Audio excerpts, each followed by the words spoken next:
Embrace the power of knowledge at Sanskriti University, ranked first in most promising university in engineering and management in India. Visit www.sanskriti.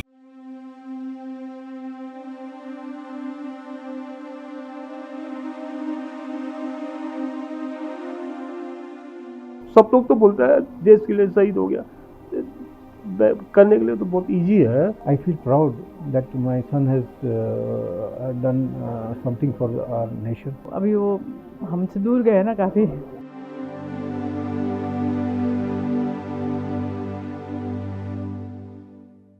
Jammu Kashmir के डोडा में बीती रात सुरक्षा बलों और आतंकवादियों के बीच हुई मुठभेड़ में 5 जवान देश के खातिर बलिदान हो गए। कैप्टन ब्रजेश थापा की शहादत पर उनके परिवार में शोक और मातम पसरा है।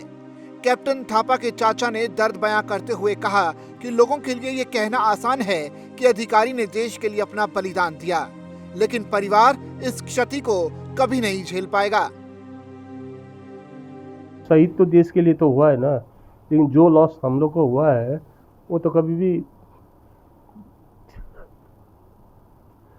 तो फुलफिल होगा ही नहीं है। सब लोग तो बोलता है देश के लिए शहीद हो गया, करने के लिए जो हम लोग को जो लॉस हुआ है वो तो कभी भी फुलफिल नहीं होगा ना। कैप्टन ब्रजेश थापा के चाचा योगेश थापा ने इसी के साथ हाल ही में जम्मू में बढ़ती आतंकी घटनाओं पर चिंता जाहिर की।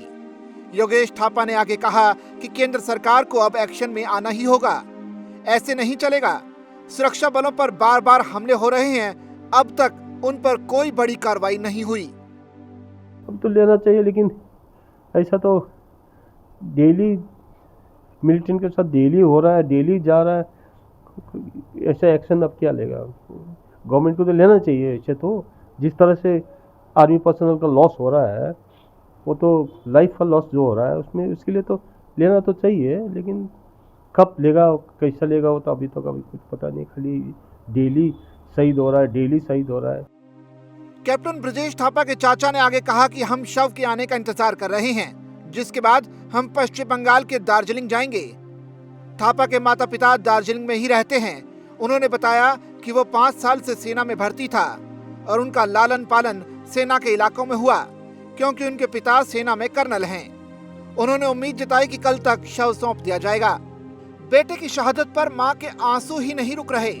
कैप्टन थापा की मां को बेटे की इस जांबाजी पर गर्व है, लेकिन दुख तो बेटे के जाने का भी है।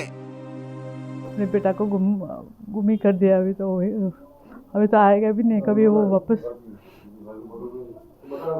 कब पता चला आपको? कल रात को पता चला 11 o'clock को। तो आपका लड़का कैसा था? वो तो बहुत ही डिसेंट था और ऐसे मतलब कंप्लेन कभी नहीं करता था। वो जैसे कंप्लेन करते ना लोग, ऐसे था, ऐसे नहीं था। वो is a very decent guy. तो जैसे तो उसको आर्मी में जाना भी था, तो बता भी रखा था हम लोग ने कि आर्मी में ज़्यादा लाइफ टफ होता है, क्योंकि उसने देखा हुआ है अपने पापा को। हमने बोला तो तुम या तो नेवी में जाओ या एयरफोर्स में, तो उसने वही फिर आर्मी में जाने के लिए सोचा। फिर बता दें कि यह मुठभेड़ तब शुरू हुई जब सेना के जवानों और जम्मू कश्मीर पुलिस के विशेष अभियान समूह के एक संयुक्त दल ने सोमवार शाम करीब देसा वन क्षेत्र के धारी गोटे और बागी में घेराबंदी और तलाशी अभियान शुरू किया था।